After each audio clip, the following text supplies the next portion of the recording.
2025-এর শুরুটা অনেক দেশের জন্য ছিল অস্থিরতার বছর। যুদ্ধ, অর্থনৈতিক সংকট আর বৈশ্বিক নিরাপত্তাহীনতার মাঝেও একটা প্রশ্ন বারবার ঘুরে ফিরে এসেছে। আন্তর্জাতিক মহলে এবার কি শুরু হতে যাচ্ছে পরমাণু অস্ত্র প্রতিযোগিতা? এই প্রশ্নের উত্তর মিলেছে Stockholm international piece research institute SIPRI সাম্প্রতিক এক রিপোর্টে, যেখানে বলা হয়েছে বিশ্ব এখন এমন এক বাঁকে এসে দাঁড়িয়েছে যেখানে পরমাণু যুদ্ধের সম্ভাবনা আগের যে কোনো সময়ের চেয়ে বেশি বাস্তব হয়ে উঠেছে। বর্তমানে পরমাণু অস্ত্রের সংখ্যা এবং শুধু হুমকি নয়, পরমাণু শক্তিধর দেশগুলোর অবস্থান, কৌশল ও ভবিষ্যৎ প্রস্তুতির দিকেই সবচেয়ে বেশি গুরুত্ব দেওয়া হয়েছে সিপ্রির এই প্রতিবেদনে। বলা হচ্ছে নতুন অস্ত্রের আধুনিকায়ন, পরিবর্তিত সামরিক নীতি এবং বৈশ্বিক সংঘাতের প্রসার সবকিছু মিলে পৃথিবীকে ঠেলে দিচ্ছে নতুন এক পরমাণু যুগের দিকে।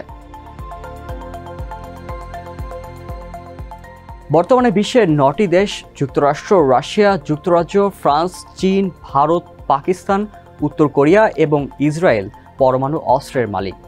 SIPRI বলছে যুক্তরাষ্ট্র ও রাশিয়া পুরনো 1000 যুদ্ধাস্ত্র ধ্বংস করলেও নতুন অস্ত্র যুক্ত হচ্ছে প্রতিনিয়ত। অস্ত্রের সংখ্যা কমলেও আধুনিকরণ ও উন্নয়নের মাধ্যমে এগুলো আরও বেশি ভয়ঙ্কর হয়ে উঠছে।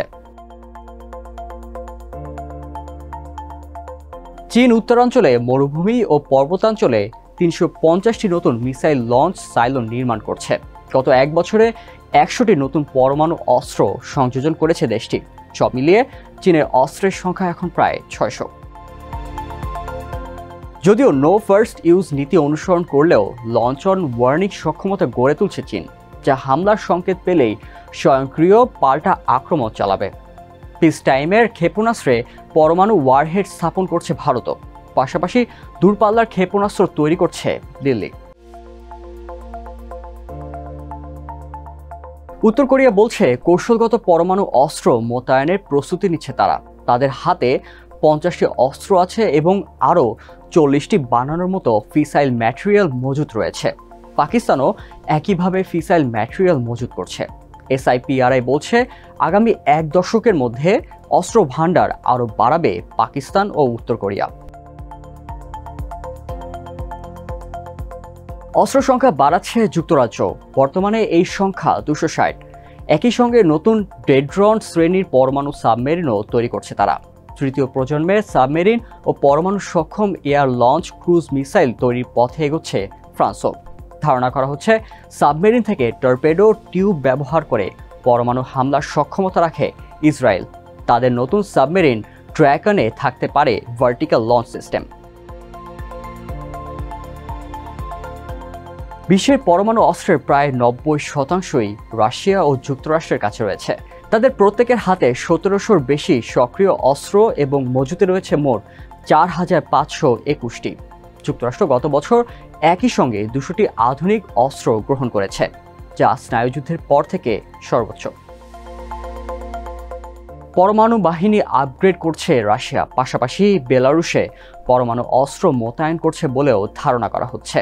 ক্রেমলিনের সম্প্রসারিত পরমাণু নীতিতে বলা হয়েছে দেশের সার্বভৌমত্ব বা আঞ্চলিক অখণ্ডতায় গুরুতর হুমকি এলেই পরমাণু অস্ত্র ব্যবহার করা যাবে। SIPRI জানায় 2023 সালে বিশ্বের সংঘাতে প্রাণহানি ছিল 1,88,000-এর বেশি। 2025 সালে তা বেড়ে হয়েছে 2,39,000। বিশ্বব্যাপী সামরিক ব্যয় গত দশকে বেড়েছে 37%, আর 2023 সালের তুলনায় 2024 সালে বেড়েছে 9.4%। বর্তমানে বৈশ্বিক সামরিক ব্যয় $2.7 ট্রিলিয়ন। বিশ্বজুড়ে পরমাণু অস্ত্র নিয়ে উদ্বেগ এমন এক পর্যায়ে পৌঁছেছে যে সুইডেন ও ডেনমার্কের মতো দেশও নর্ডিক পরমাণু বোমা নিয়ে খোলাখুলি আলোচনা হচ্ছে। ডেনমার্কের সাবেক পররাষ্ট্রমন্ত্রী জেপে কোফার্ড বলেছেন, নর্ডিক পরমাণু অস্ত্র এখন শুধু স্বপ্ন নয়, বরং কৌশলগতভাবে প্রয়োজন। এমনকি ফিনল্যান্ড ও সুইডেন এখন যুক্তরাষ্ট্রের সঙ্গে দ্বিপক্ষীয় চুক্তি করেছে, যেখানে মার্কিন অস্ত্র, এমনকি পরমাণু অস্ত্র তাদের মাটিতে মোতায়েনের অনুমতি পাওয়া গেছে। SIPRI পরিচালক ড্যান স্মিথ বলেছেন, প্রেসিডেন্ট ট্রাম্পের শাসন আমলে যুক্তরাষ্ট্রের নিরাপত্তা প্রতিশ্রুতি প্রশ্নবিদ্ধ হয়েছে। ন্যাটো এর পারস্পরিক প্রতিরক্ষা নীতিও এখন শর্তাধীন হয়ে উঠেছে।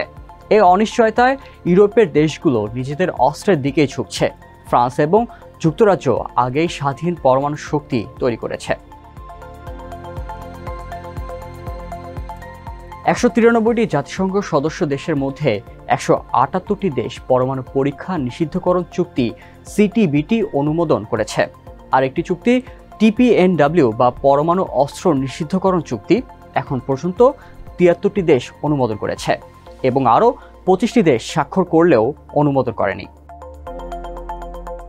এসআইপিআর এর মতে 80 বছর ধরে পরমাণু অস্ত্রের যুগ চলছে, কিন্তু এখন পর্যন্ত এমন কোনো পরিস্থিতি আসে নাই যেখানে পরমাণু যুদ্ধ শুরু করা বুদ্ধিমানের কাজ হতে পারে। এসআইপিআরআই এর ডিরেক্টর ড্যান স্মিথের ভাষায়, পরমাণু যুদ্ধ শুরু করা অর্থহীন, কোনো দেশ এতে জয়ী হতে পারে না। বর্তমানে পরমাণু অস্ত্র শুধু শক্তি প্রদর্শনের প্রতীকী নয়, এটি হয়ে উঠেছে এক ভয়াবহ অনিশ্চয়তা ও অস্তিত্ব সংকটের সম্ভাব্য ইন্ধন।